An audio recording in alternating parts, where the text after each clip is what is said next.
Hello friends, welcome to my channel Shiksha Sathi आराम। Friends, RPF constable exam 2025 3 फरवरी का जो सेकंड शिफ्ट एग्ज़ाम हुआ था उसका हमें रियल और ऑथेंटिक प्रश्न मिल चुके हैं। बने रहिए वीडियो के अंत तक और देखिए। पहला क्वेश्चन जो है, टिहरी बांध निम्न से किस राज्य में स्थित है? तो आपका सही आंसर हो जाएगा उत्तराखंड।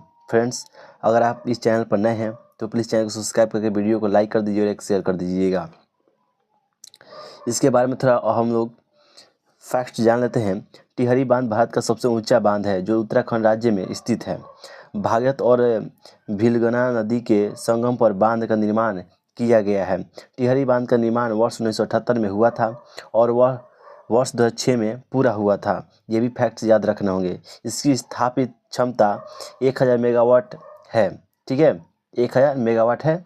यह बिजली यूपी, उत्तराखंड, पंजाब, हिमाचल प्रदेश, दिल्ली, हरियाणा, जम्मू कश्मीर, चंडीगढ़, राजस्थान को वितरित करती है। कुछ और ख़ास बातें हैं जो आपको जानने योग्य हैं। यह भारत का सबसे ऊंचा बांध है। टिहरी बांध भारत का सबसे ऊंचा बांध है। इसकी ऊंचाई जो है 260.5 मीटर 855 फुट है। अगर मीटर में बात करते हैं तो 260 फीट 5 मीटर, वही फीट में बात करते हैं तो 88,855 फीट हो जाएगा। ठीक है, यह दुनिया का सबसे ऊंचा बांध है, आप लोग जानते हैं। यह एक बहुउद्देशीय योजना है। ठीक है, यह इसका निर्माण जो है 1978 में हुआ था और 2006 में पूरा हुआ था। यह सिंचाई, नगर पालिका, जल आपूर्ति, जल और बिजली उत्पादन के लिए बना है। ठीक है, और टीएचडीसी इंडिया लिमिटेड और टिहरी जल विद्युत परिषद का मुख्य बांध है। यह टिहरी विकास परियोजना का एक प्राथमिक बांध है। यह कृषि और पन जो है बिजली के लिए नदी की क्षमता का इस्तेमाल करता है। ठीक है, और बांध और राज्य से कुछ प्रश्न बनते हैं जो आपके जानने योग्य हैं। टिहरी बांध उत्तराखंड भागीरथ नदी पर बना है। भाखड़ा बांध हिमाचल प्रदेश सल्तनत नदी पर बना है। नागार्जुन बांध तेलंगाना और आंध्र प्रदेश कृष्णा नदी पर बना है। आकरेश्वर बांध मध्य प्रदेश नर्मदा नदी पर बना है। हीराकुंड बांध उड़ीसा महानदी पर बना है। हो सकता है इनसे प्रश्न पूछ दे आने वाले शिफ्टों में। हीराकुंड बांध उड़ीसा महानदी पर बना है। कोयना बांध महाराष्ट्र कोयना नदी पर बना है। मेरुर बांध तमिलनाडु और कावेरी नदी पर बना है। इन चीज़ों को ध्यान में रखकर एग्जाम हॉल में घुसिएगा। रिहन बांध उत्तर प्रदेश रिहन नदी पर बना है। इंदिरा सागर बांध प्रदेश नर्मदा नदी पर बना है। सरदार सरोवर बांध गुजरात नर्मदा नदी पर बना है। दूसरा जो प्रश्न आपके शिफ्ट में पूछा है, नगर हवेली कौन कौन से राज्य से संबंधित है? तो आपका सही आंसर हो जाएगा महाराष्ट्र और गुजरात। नगर हवेली महाराष्ट्र और गुजरात की सीमाओं पर स्थित है। नगर हवेली महाराष्ट्र और गुजरात की सीमा पर स्थित है। यह दादर और नगर हवेली केंद्र शासित प्रदेश का एक हिस्सा है। नगर हवेली दादर और नागर हवेली और दादर एवं दीव केंद्र शासित प्रदेश के 2 तालुक में से एक हैं। नगर हवेली में सिलवासा, अमली, सिली, सैली, अमल, कनाडी, वासोना, बेलुगम, डोलार, सिंदावनी, खानवेल, दूधानी जैसे शहर है। सिलवासा नगर हवेली का प्रशासनिक मुख्यालय है। ये भी आपको ध्यान में रखना होगा। सिलवासा में कई कारखाने और उद्योग हैं। सिलवासा में वारली संस्कृति का घर माना जाता है। सिलवासा में प्राकृतिक वातावरण उद्योग है। ठीक है, सिलवासा में लॉयल सफारी और वासोना डियर पार्क जैसे पर्यटक स्थल हैं। अगला जो क्वेश्चन है, ऑन्ट किससे संबंधित है? तो आपका सही आंसर हो जाएगा भारत सरकार और सूचना प्रौद्योगिकी मंत्रालय से। ऑन्ट शिक्षा और अनुसंधान नेटवर्क यानी एजुकेशन एंड रिसर्च नेटवर्क इसका फुल फॉर्म हो जाएगा। ठीक है, यह भारत सरकार का एक स्वायत्त वैज्ञानिक सोसाइटी है। यह देश में शैक्षणिक और अनुसंधान संस्थाओं को इंटरनेट की सुविधा देता है। ठीक है, ऑन्ट के बारे में कुछ और जरूरी बातें हैं जो आपके जानने योग्य हैं, इस पर ध्यान दीजिएगा। इसका स्थापना साल 1986 में हुई थी। हो सकता है एग्जाम में पूछते, तो ये ध्यान रखना होगा आपको। यह एक राष्ट्रव्यापी नेटवर्क है। यह स्थलीय और उपग्रह आधारित वाइड एरिया नेटवर्क का मिश्रण है।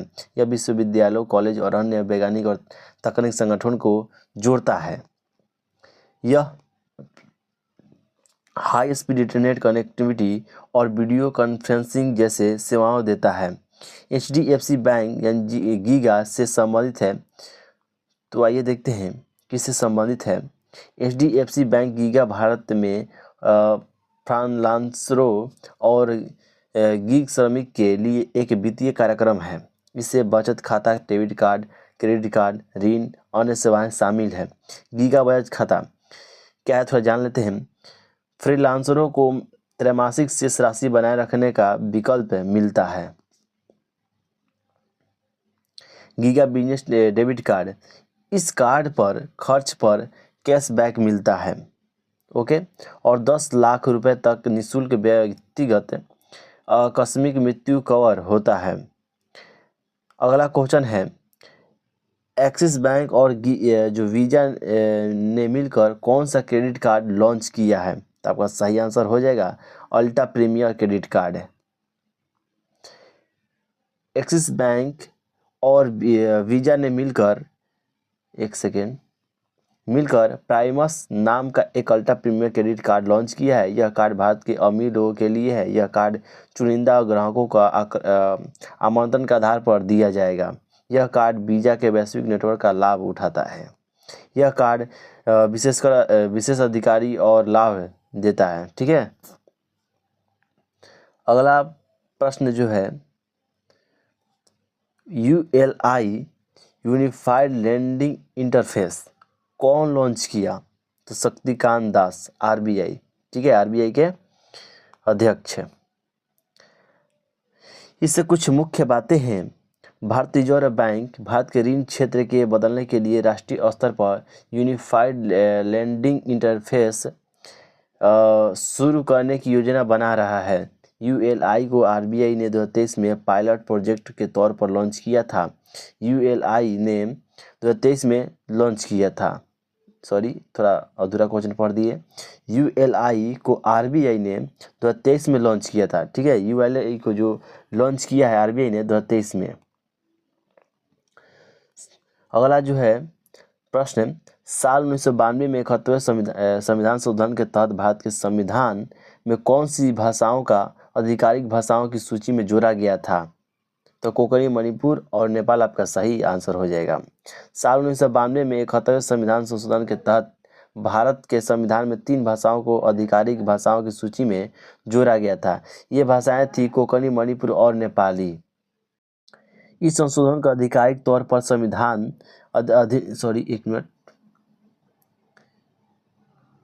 इस संशोधन को आधिकारिक तौर पर संविधान अधिनियम 1992 के नाम से जाना जाता है। इस संशोधन के जरिए संविधान की 8वीं अनुसूची में संशोधन किया गया है। इस संशोधन से भारत की संस्कृति और भाषाई विविध को मान्यता मिली है। अगला प्रश्न जो है, 1991 में ग्लोबलाइजेशन, ये शिफ्ट 1 में भी पूछा था, भारत में क्या प्रभाव हुआ है। ये जो ग्लोबलाइजेशन से, ये देखिए, ये रेलवे जो है, जो 3 मार्च का फर्स्ट शिफ्ट में भी पूछा है, आप लोगों ने देखा है तो ये पूछा है। इससे रिलेटेड कुछ प्रश्न था, मुझे एग्जैक्ट प्रश्न नहीं याद है, लेकिन ऐसा कुछ करके था। ठीक है, तो आंसर पर हम लोग बात करते हैं। आर्थिक वृद्धि, FDI में वृद्धि हुई, नौकरी के नए अवसर पैदा हुए, भारतीय बाजार में विदेश सेवाओं, प्रोडक्ट, ब्रांड्स की बढ़ती मांगों ने अर्थव्यवस्था को नई दिशा दी, व्यापारिक संबंध वैश्विक स्तर पर मजबूत हुए। 1991 में ग्लोबलाइजेशन के परिणाम स्वरूप भारत के पंचवर्षीय योजना को एक नया दृष्टिकोण मिला। ग्लोबलाइजेशन के प्रभाव से भारतीय अर्थव्यवस्था की संरचना में सुधार हुआ और इसके चलते विकास दर वृद्धि, विदेशी निवेश का आकर्षण, रोजगार के अवसरों में वृद्धि हुई। इन सुधारों ने भारत को एक अधिक खुली और प्रतिस्पर्धी अर्थव्यवस्था में परिवर्तित कर दिया। ठीक है, अब इसका आर्थिक प्रभाव क्या पड़ा, ये थोड़ा जान लेते हैं हम लोग। भारत में विदेशी निवेश बढ़ा, भारत के निर्यात का हिस्सा बढ़ा, घरेलू उत्पाद यानी GDP में किसी के हिस्सेदारियाँ बढ़ी। ये सारा प्रभाव यानी आर्थिक प्रभाव पड़ा। भारत के विदेशी मुद्रा भंडार बढ़ा, रोजगार के अवसर बढ़े, आय के स्तर में वृद्धि हुई। ये सारे के सारे क्या हुए? आर्थिक जो है प्रभाव पड़ा। अगला क्वेश्चन है, वस्तु एवं सेवा कर जीएसटी किस संविधान संशोधन ने पेश किया? आपका सही आंसर 101वां संविधान संशोधन अधिनियम 2016, ठीक है, ये पेश करता है। जीएसटी विधेयक को पहली बार 2014 में संविधान 122वें संशोधन विधेयक के रूप में पेश किया गया। 122वां संविधान संशोधन विधेयक 2014, ठीक है। यह विधेयक जीएसटी बिल का प्रारूप था जो 2014 में संसद में प्रस्तुत किया गया था। हालांकि 122वां संशोधन विधेयक 2014 को पास किया गया था, लेकिन जीएसटी को संविधान में लागू करने के लिए 101वां संविधान संशोधन अधिनियम 2016 लागू हुआ। 101वां संशोधन अधिनियम, ठीक है, 101वां संशोधन अधिनियम 2016 जीएसटी वस्तु एवं सेवा कर पेश किया गया, ठीक है। वस्तु एवं सेवा कर पूरे भारत में वस्तु और सेवाओं का निर्माण, बिक्री और खपत व्यापक अप्रत्यक्ष कर है। जीएसटी ने केंद्र और राज्य सरकार द्वारा लगाए गए संबंधित करों को प्रतिस्थापित कर दिया। अगला प्रश्न है, आईआईटी मद्रास ने दुबई में IIT Madras research park Dubai नाम से एक नया अंतर्राष्ट्रीय शोध केंद्र किस लिए स्थापित किया गया है? तो चलिए जानते हैं।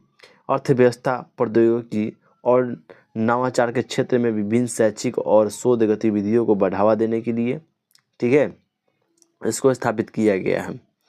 भारतीय प्रौद्योगिकी संस्था यानी आईआईटी मद्रास ने दुबई में अपना पहला अंतर्राष्ट्रीय प्रमुख केंद्र शुरू करने की योजना की घोषणा की है, जो अनुसंधान, नवाचार और उद्यमिता पर केंद्रित है। 2025 की शुरुआत में खुलने वाली इस पहल की उद्देश्य भारत और यूएई के बीच सहयोग और ज्ञान के प्रदान को बढ़ावा देना है। आईआईटी मद्रास अनुसंधान, नवाचार और उद्यमिता के लिए दुबई में अपना पहला अंतर्राष्ट्रीय प्रमुख केंद्र स्थापित करेगा, जिसे 2025 की शुरुआत में लॉन्च किया जाएगा। यह पहल आईआईटी मद्रास और दुबई के अर्थव्यवस्था एवं पर्यटन विभाग डीईटी के बीच समझौते का परिणाम है। अगला प्रश्न है, विंध्याचल पर्वत के निचली हिस्से में कौन सा पर्वत श्रृंखला स्थित है? तो विंध्य पर्वत श्रृंखला। कुछ जरूरी बातें हैं। विंध्याचल, ठीक है, विंध्याचल पर्वत की निचली हिस्से में विंध्य पर्वत की श्रृंखला स्थित है, जो मध्य भारत के एक प्रमुख पर्वत श्रृंखला के रूप में प्रसिद्ध है। यह पर्वत श्रृंखला उत्तर प्रदेश, मध्य प्रदेश, राजस्थान और छत्तीसगढ़ राज्यों में फैला हुआ है। अगला प्रश्न है, राज्य लोक सेवा आयोग के सदस्य कौन तय करता है? तो चलिए जानते हैं। राज्य लोक सेवा आयोग के सदस्य की नियुक्ति राज्यपाल द्वारा की जाती है, लेकिन यह प्रक्रिया संविधान के अनुसार होती है और इसमें न्याय सलाह तथा राज्य सरकार के राय भी शामिल होती है। राज्य लोक सेवा आयोग के अध्यक्ष और सदस्यों की नियुक्ति राज्यपाल द्वारा की जाती है। हालांकि राज्यपाल को सुप्रीम कोर्ट और या उच्च न्यायालय के न्यायाधीश से सलाह लेकर ही नियुक्तियां करनी होती है। संविधान के अनुच्छेद 316 में के तहत राज्य लोक सेवा आयोग के अध्यक्ष और सदस्य की नियुक्ति राज्यपाल द्वारा की जाती है और वे अपने पद पर रहते हुए समान अवधि तक कार्य करते हैं। अगला प्रश्न है, कौन सा हड़प्पा स्थल अफगानिस्तान में स्थित है? तो सोर्तुगई और मुंडीगक, ये है जो अफगानिस्तान में स्थित है। सोर्तुगई और मुंडीगढ़ अफगानिस्तान में सिंधु घाटी सभ्यता के एकमात्र स्थल है। सिंधु घाटी सभ्यता एक कांस्ययुगीन सभ्यता थी जो पूरे पाकिस्तान और भारत के उत्तर पश्चिम में फैली हुई थी। इसकी खोज दयाराम साहनी ने कब किया था? तो 1921 में किया था, ठीक है, ये डेट याद रखिएगा। सोर्तुगई अफगानिस्तान में तखर प्रांत में स्थित है। संविधान का अगला प्रश्न है, संविधान का कौन सा संशोधन दल बदल विरोधी कानून से संबंधित है? आपका सही आंसर हो जाएगा 52वां। कुछ जरूरी इसमें बातें हैं जो जानने हैं। भारतीय संविधान का 52वां संशोधन दलबदी विरोधी कानून से संबंधित है। 1985 का 52वां संशोधन अधिनियम संसद और राज्य विधानमंडल के सदस्य की अयोग्यता एवं राजनीति दल बदल अवहेलना के आधार पर दूसरे राजनीतिक दल को प्रदान करता है। अगला प्रश्न है, किस संविधान संशोधन द्वारा एक ही व्यक्ति को एक या एक से अधिक राज्यों का राज्यपाल या संघ राज्य क्षेत्र का उपराज्यपाल नियुक्त किया जा सकता है? ये काफी शानदार प्रश्न था दोस्त। 7वां संशोधन अधिनियम 1956 में ये लागू किया गया था। 1956 के 7वें संशोधन अधिनियम के बाद 2 या 2 से अधिक राज्यों के राज्यपाल को एक ही व्यक्ति या केंद्र शासित प्रदेश के उपराज्यपाल द्वारा नियुक्ति की जा सकता है। भारतीय संविधान के अनुच्छेद 153 से 162 में राज्यपाल की नियुक्ति शक्ति या राज्यपाल की स्थिति से संबंधित अन्य सभी चीजों का वर्णन किया गया है। अगला प्रश्न पर ध्यान देते हैं हम लोग। भारतीय रिजर्व बैंक, बात करते आरबीआई की, 31 जनवरी 2024 को किस भुगतान ऐप पर प्रतिबंध लगा दिया था? तो आपका सही आंसर हो जाएगा PBL, यानी पेमेंट्स बैंक लिमिटेड, जिसे हम शॉर्ट में PPBL कहते हैं। भारतीय रिजर्व बैंक ने 31 जनवरी 2024 को पेटीएम पेमेंट्स बैंक लिमिटेड पर प्रतिबंध लगा दिया था। इस प्रतिबंध के तहत 29 फरवरी 2024 के बाद पेटीएम पेमेंट्स बैंक पर नई जमा राशि स्वीकार नहीं की जा सकती थी। बाद में आरबीआई ने इस समय सीमा को बढ़ाकर 15 मार्च 2024 कर दिया था। ठीक है, ये सब इतना इम्पोर्टेंट नहीं है, ये देख लेते हैं हम लोग। कौन से संशोधन में राज्य सभा के सदस्य को निर्वाचित है, ऐसा कुछ करके प्रश्न था। ठीक है, हमें टोटली प्रश्न नहीं मिला है। जो एग्जाम देने गए थे भाई साहब लोगों ने, उन्होंने ऐसा ही कुछ लिख कर भेजा था, तो आप लोग देख लीजिएगा। राज्य सदस्य निर्वाचित किया जाता है, इससे प्रश्न थे, आप लोग देख लीजिएगा। यानी आप लोग अनुमान लगा सकते हैं कि कहाँ से प्रश्न पूछ रहा है। वो टॉपिक को आप लोग क्लियर करके एग्जाम में दोबारा हिल सकते हैं। ओके, अगला प्रश्न है, दुर्गापुर और वर्णपुर स्टील प्लांट किस राज्य में स्थित है? तो पश्चिम बंगाल। ठीक है, दुर्गापुर और वर्णपुर स्टील प्लांट दोनों पश्चिम बंगाल राज्य में स्थित है। Durgapur steel plant steel authority of India, जिसे हम शॉर्ट में सेल कहते हैं, के अंतर्गत आने वाले एक इस्पात संयंत्र है। वर्णपुर पश्चिम बंगाल के आसनसोल उपमंडल में स्थित एक औद्योगिक शहर है। यह बर्धमान जिले में आता है। अगला प्रश्न है, दक्षिण भारत में सबसे बड़ी पर्वत श्रृंखला कौन सी है? तो पश्चिमी घाट। हो सकता है आप लोगों ने कभी गया होंगे। दक्षिण भारत में पश्चिमी घाट सबसे बड़ी पर्वत श्रृंखला है। इसे सह्याद्री पर्वत भी कहा जाता है। यह गुजरात में कन्याकुमारी तक फैली हुई है। दक्षिण भारत की प्रमुख पर्वत श्रृंखला पश्चिमी घाट, नीलगिरी, अन्नमलाई, कार्डमम। ठीक है, विंध्य पर्वत किस पर्वत श्रृंखला से ढकी हुई है? तो आपका सही आंसर होगा सातपुरा पर्वत और अरावली पर्वत। इससे कुछ फैक्ट्स हैं, वो जानने की कोशिश करते हैं। विंध्य रेंज भारतीय उपमहाद्वीप में एक प्रमुख पर्वत श्रृंखला है और यह सातपुरा पर्वत के द्वारा दक्षिण भारत में, अरावली पर्वत के द्वारा पश्चिमी में घिरी हुई है। अगला प्रश्न है, भारतीय स्वतंत्रता संघर्ष 1857 की पुस्तक किसने लिखी है? तो आपका सही आंसर हो जाएगा विनायक दामोदर सावरकर। कुछ जरूरी बातें हैं जो जानते हैं। भारतीय स्वतंत्रता संग्राम 1857 में प्रेस लिखी गई किताबें 1857 का स्वतंत्र समर को विनायक दामोदर सावरकर ने लिखा था। यह किताब हिंदी में उपलब्ध है। अगला प्रश्न है, भारत में विश्व स्वास्थ्य संगठन का कार्यकारी बोर्ड का अध्यक्ष चुना गया था। आपका सही आंसर डॉक्टर हर्षवर्धन हो जाएगा। लक्षद्वीप का सबसे बड़ा द्वीप कौन सा है? एंड्रोट। ठीक है, थोड़ा हम बात करते हैं इसके क्षेत्रफल की। लक्षद्वीप का सबसे बड़ा द्वीप एंड्रोट है, जिसकी क्षेत्रफल 4.90 वर्ग किलोमीटर है। वही अंडमान और निकोबार द्वीप समूह का अंडमान द्वीप का क्षेत्रफल करीब 6408 वर्ग किलोमीटर है। अगला क्वेश्चन है, तमिलनाडु में पोंगल का कौन सा दिन कानून पोंगल के नाम से मनाया जाता है? तो चौथा दिन। तमिलनाडु में पोंगल चौथा दिन कानून पोंगल के नाम से मनाया जाता है। ये ये पोंगल त्यौहार का आखिरी दिन होता है।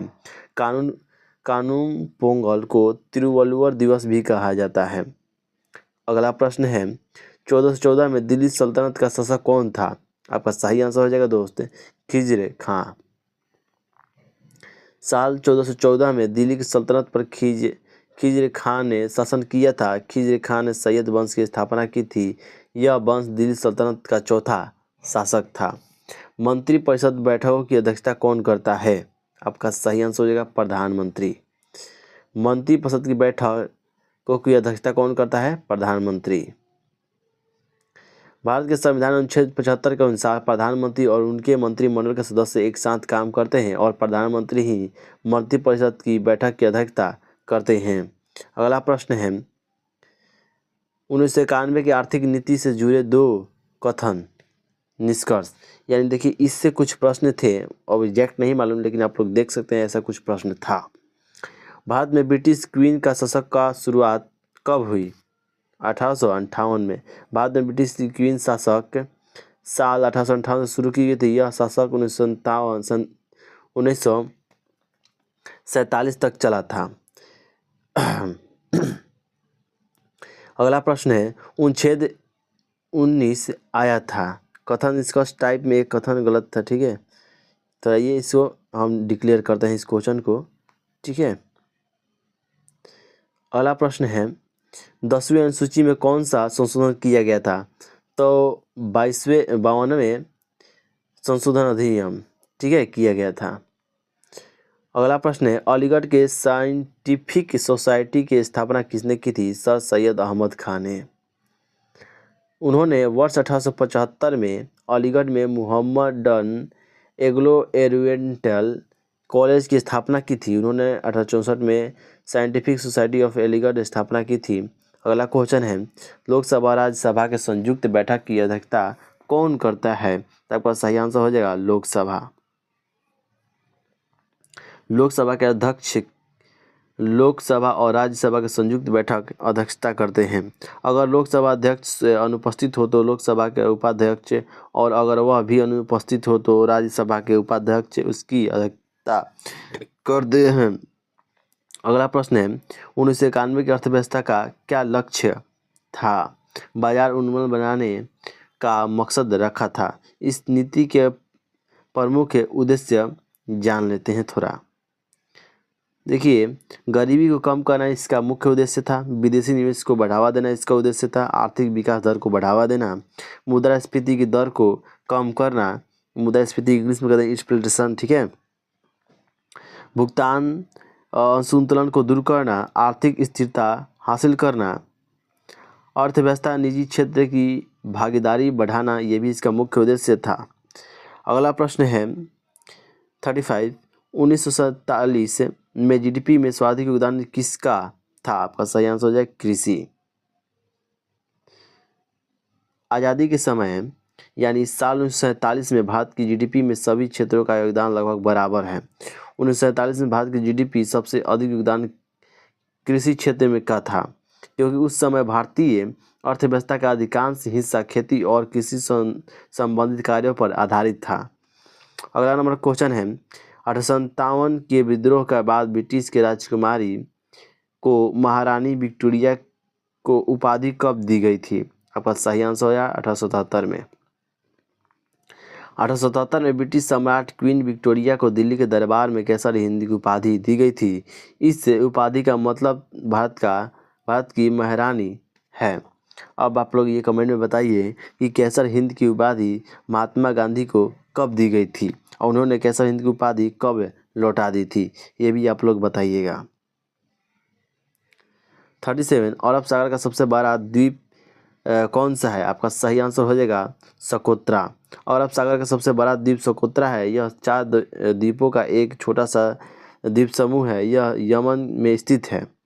अगला क्वेश्चन है, विद्युत धारा का एस आई मात्रक क्या होता है? तो एम्पियर, जिसे हम ए से रिप्रेजेंट करते हैं। विद्युत धारा का एसआई मात्रक एम्पियर होता है, इसे ए से अक्षर से दर्शाया जाता है। अगला क्वेश्चन है, हाल ही में सुप्रीम कोर्ट में एक मामले में 9 जजों और 8:1 के अनुपात में वोट दिए गए हैं, वह कौन सा मामला है? तो के वर्मा बनाम भारत संघ। हाल ही में सुप्रीम कोर्ट का मामला जिसमें 9 न्यायाधीशों शामिल थे और ठीक है, यहाँ से देखते हैं फैसले 8:8 के अनुपात में पारित किया गया था और वह के वर्मा बनाम भारत संघ मामला है जो राष्ट्रीय न्यायिक नियुक्ति आयोग से संबंधित है। राष्ट्रीय न्यायिक नियुक्ति आयोग, ठीक है, यहाँ से क्वेश्चन था रद्द हो गया। थोड़ा देखते हैं अगला 40 नंबर प्रश्न है, हाल ही में नवंबर 2024 में आयोजित रक्षा क्षेत्र में कितने कदम उठाए गए हैं? तो आपका सही आंसर है कुल मिलाकर 10 से 12 प्रमुख कदम उठाए गए हैं। ठीक है, हाल ही में नवंबर 2024 में भारत सरकार ने रक्षा क्षेत्र में कई महत्वपूर्ण कदम उठाए हैं। हालांकि यदि हम संख्यात्मक दृष्टिकोण से बात करते हैं तो कदमों की सटीक संख्या अलग अलग समाचार रिपोर्टों और सरकारी घोषणा के आधार पर बदला जा सकती है। भारत का सबसे लंबी राजमार्ग कौन सा है? ये क्वेश्चन शिफ्ट 1 में भी पूछा है। राष्ट्रीय राजमार्ग 44। राष्ट्रीय राजमार्ग 44 भारत का सबसे लंबा राजमार्ग है। जम्मू कश्मीर के श्रीनगर से शुरू होकर तमिलनाडु के कन्याकुमारी तक जाता है। यह राजमार्ग 11 राज्यों से होकर गुजरता है। अगला क्वेश्चन है, सोन नदी न्यायाधिकरण को किस नदी पर स्थापित किया गया है? तो आपका सही आंसर हो जाएगा सोन नदी। सोन गंगा के की सहायक नदी है जिसे गंगा भी कहा जाता है। पटना उच्च न्यायालय ने सोन नदी के विवादों को सुलझाने के लिए सोन नदी न्यायाधिकरण का गठन करने का आदेश दिया था। यह न्यायाधिकरण सोन नदी के बेसिन के राज्यों के बीच जल वितरण को लेकर विवाद को सुलझाने के लिए गठित किया गया था। अगला प्रश्न है, 193 में से 134 मानव विकास सूचकांक विकल्प है, अच्छा बुरा औसत कोई नहीं। ठीक है, तो आपका सही आंसर हो जाएगा औसत। ये 4 ऑप्शन थे, तो आपका सही आंसर हो जाएगा कोई नहीं, औसत। ओके, 193 में से 134 का मानव विकास सूचकांक यानी HDI औसत के रूप में माना जाएगा। 134वां स्थान 193 देश में मनाया विकास संदर्भ में औसत स्थिति को दर्शाता है, जो ना तो बहुत अच्छा है और ना ही बहुत खराब है। दोस्त, यहाँ से प्रश्न खत्म होता है। अगर दोस्त आप लोग चैनल पर नए हैं तो प्लीज़ चैनल को सब्सक्राइब कर दीजिए और वीडियो को लाइक करके एक शेयर कर दीजिए। मिलते हैं नेक्स्ट एनालिसिस में, तब तक के लिए जय हिंद दोस्त।